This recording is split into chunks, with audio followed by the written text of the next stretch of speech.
नमस्कार प्यारे बच्चों, कैसे हो आप सभी। आशा करती हूँ कि आप सभी स्वस्थ होंगे। प्यारे बच्चों, मैं आपकी हिंदी अध्यापिका राजबाला यादव राज इंटरनेशनल स्कूल से आज की कक्षा में आप सभी का स्वागत करती हूँ। प्यारे बच्चों, आज हम पढ़ेंगे कक्षा 7वीं में पाठ संख्या 17 वीर कुंवर सिंह के बारे में। वीर कुंवर सिंह एक महान स्वतंत्रता सेनानी हुए थे जिन्होंने 1857 का जो स्वतंत्रता संग्राम था उनमें अहम भूमिका निभाई थी। तो इस पाठ को जानने से पहले हम सबसे पहले इसके शब्दार्थ के बारे में जानते हैं। अभिराम, अभिराम का अर्थ होता है सुंदर, हुकूमत, शासन करना, कीर्ति, यश या प्रसिद्धि, अगुवाई, नेतृत्व करना, महारत, विशेषता, संकल्प, निश्चय करना, किसी चीज का दृढ़ निश्चय करना, रणनीति, युद्ध नीति, परास्त, हराना, सूरवीर, बहादुर, खिलाफ, विरुद्ध। तो ये थे इस पाठ के शब्दार्थ। आइए जानते हैं इस पाठ के बारे में कि वीर कुंवर सिंह कौन थे, उनके माता पिता का क्या नाम था, उन्होंने किस तरीके से सामाजिक और राजनीतिक कार्य समाप्त किए थे, उनका 1857 के स्वतंत्रता संग्राम में क्या अहम योगदान रहा है। प्यारे बच्चों, हम इस पाठ के अंदर वीर कुंवर सिंह की जीवनी के बारे में पढ़ने जा रहे हैं, क्योंकि पहले ही मैंने बताया था यह एक स्वतंत्रता संग्राम के जो महान स्वतंत्रता आंदोलनकारी रहे हैं हमारे वीर कुंवर सिंह, उनकी जीवनी है। तो आइए जानते हैं उनके जीवनी के बारे में। वीर कुंवर सिंह का जन्म कब हुआ। वीर कुंवर सिंह का जन्म 1782 ईस्वी में हुआ। जन्म स्थान जगदीशपुर के शाहाबाद जिले में और बिहार में, अर्थात बिहार जो राज्य है उसके शाहाबाद जिले में और गांव जगदीशपुर में इनका जन्म हुआ। वीर कुंवर सिंह के पिता का नाम साहबजादा सिंह, माता का नाम पंचरतन कुंवर।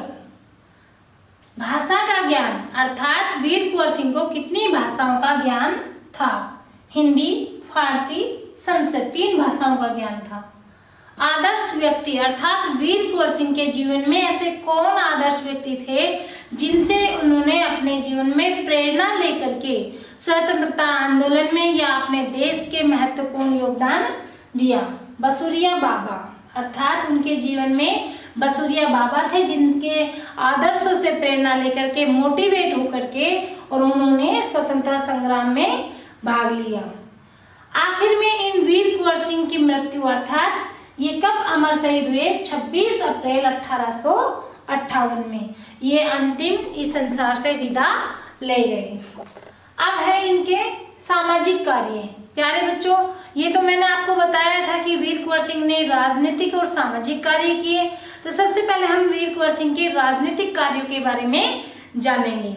तो सबसे पहले वीर कुंवर सिंह को आपको मैं बता दूं कि उन्हें पढ़ने लिखने का कम शौक था, मतलब उनकी रुचि पढ़ने लिखने में नहीं थी, तलवारबाजी करने में, घुड़सवारी सीखने में और उनको जितने भी युद्ध अभ्यास कला निपुण होते थे उनका अभ्यास करने में अधिक शौक था। मतलब उन्हें पढ़ाई लिखाई में उनका मन कम लगता था और जितने भी युद्ध अभ्यास से संबंधित कार्य थे उनको सीखने में उनका मन अधिक लगता था। उन्होंने ऐसे अनेक कार्य किए जिनके कारण अंग्रेजों का उनका सामना आपस में आमना सामना हुआ। एक बार तो वो कला निपुण में, मतलब युद्ध कला इतने निपुण थे, इतने महान थे कि वो अंग्रेजों को चकमा देकर भाग गए। ठीक है, जब एक बार क्या हुआ कि उन्होंने एक गंगा नदी को पार करना था, तो अंग्रेजों को पता चल गया कि जो वीर कुंवर सिंह है वो गंगा नदी पार करा रहे हैं, तो उन्होंने झूठ में ही बदलना कहीं जगह था और नाम लिया दूसरे स्थान का। ठीक है, और अंत में ऐसा हुआ कि उनका और अंग्रेजों का आमना सामना हुआ और उनके अंग्रेजों के जो गन थी, उनकी जो बंदूक थी, उनसे गोली चली और वीर कुंवर सिंह के बाएं हाथ में गोली लगी। और उन्होंने सोचा, वो इतने साहसी थे, इतने महान थे कि अब मैं इस हाथ का क्या करूँगा, क्योंकि अब मैं इससे ये जो जहर है, मेरे जो गोली लगी है, अब गोली तो मैं निकाल नहीं पाऊंगा।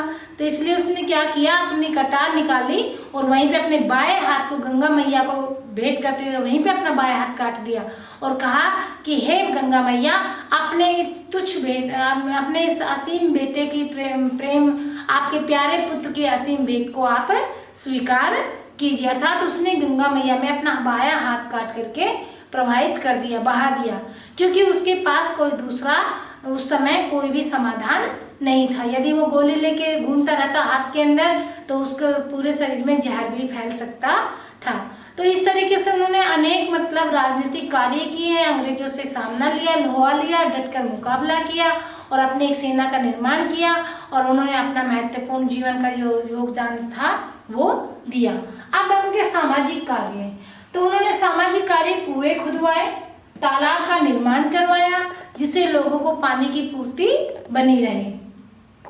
आरा से बलिया जाने वाली सड़क का निर्माण किया, क्योंकि वहां पहले एक बीच में जगह पड़ती थी, बीच में छूटी हुई थी, ठीक है। तो इसने कहा कि इन दोनों गांवों का आपस में संपर्क नहीं हो पा रहा, इसलिए उसने आरा और बलिया दोनों का संपर्क कराने के लिए, दोनों गांवों को आपस में जोड़ने के लिए उन्होंने आरा बलिया सड़क का निर्माण करवाया।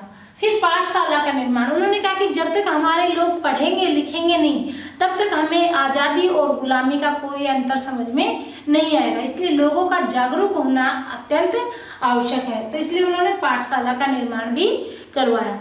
तो प्यारे बच्चों, ऐसे थे हमारे वीर कुंवर सिंह जिन्होंने अपना 1857 में स्वतंत्र आंदोलन में स्वतंत्रता जो प्रथम बिगुल बजा था, स्वतंत्रता संग्राम का जो प्रथम बिगुल बजा था, उसमें अपना अहम योगदान दिया था। और प्यारे बच्चों, वो सबसे ज़्यादा जो सभाओं का आयोजन करते थे वो किसी मेले में करते थे, क्योंकि मेले में बहुत सारे लोग एकत्रित रहते हैं, वहाँ पर भीड़ होती है, तो वहाँ पर ऐसे सभाओं का आयोजन करते थे ताकि अंग्रेजों को उन पर कोई भी संदेह ना रहे। ताकि सबसे ज़्यादा उसने सोनपुर का जो पशु मेला होता है, अपने एशिया के अंदर सोनपुर का जो मेला है सबसे बड़ा पशु मेला लगता है, उसमें अधिकतर उन्होंने अपनी सभाओं का आयोजन किया है, क्योंकि वहाँ पे इतनी भीड़ होती थी कि अंग्रेजों को आभास तक नहीं होता था कि किस तरीके से जो वीर कुंवर सिंह है अपनी सभा का आयोजन में प्रदर्शन कर रहा है। तो ऐसे थे हमारे वीर कुंवर सिंह सेनानी जो सामाजिक और राजनीतिक दोनों कार्य में प्रवीण रहे हैं, निपुण रहे हैं, माहिर रहे हैं। तो प्यारे बच्चों, हमें भी अपने देश के आज़ादी के लिए, अपने देश के लिए, अपने स्वतंत्रता के अधिकारों के लिए हमेशा सतर्क रहना चाहिए, सजग रहना चाहिए और हमें किसी की गुलामी नहीं करनी चाहिए, न किसी को गुलाम बनाना चाहिए और न किसी की गुलामी करनी चाहिए। तो प्यारे बच्चों, ये था हमारा पाठ संख्या 17 वीर कुंवर सिंह, जिसके बारे में आपने पढ़ा। आशा करते हैं कि आप सभी को अच्छे से समझ में आ गया होगा। प्यारे बच्चों, इस पाठ से संबंधित जो कार्यपत्र का प्रक्षेपण पत्र है आपको जल्दी ही मिल जाएगा। मैं फिर मिलूंगी अगली वीडियो में एक नए अध्याय के साथ। तब तक के लिए धन्यवाद।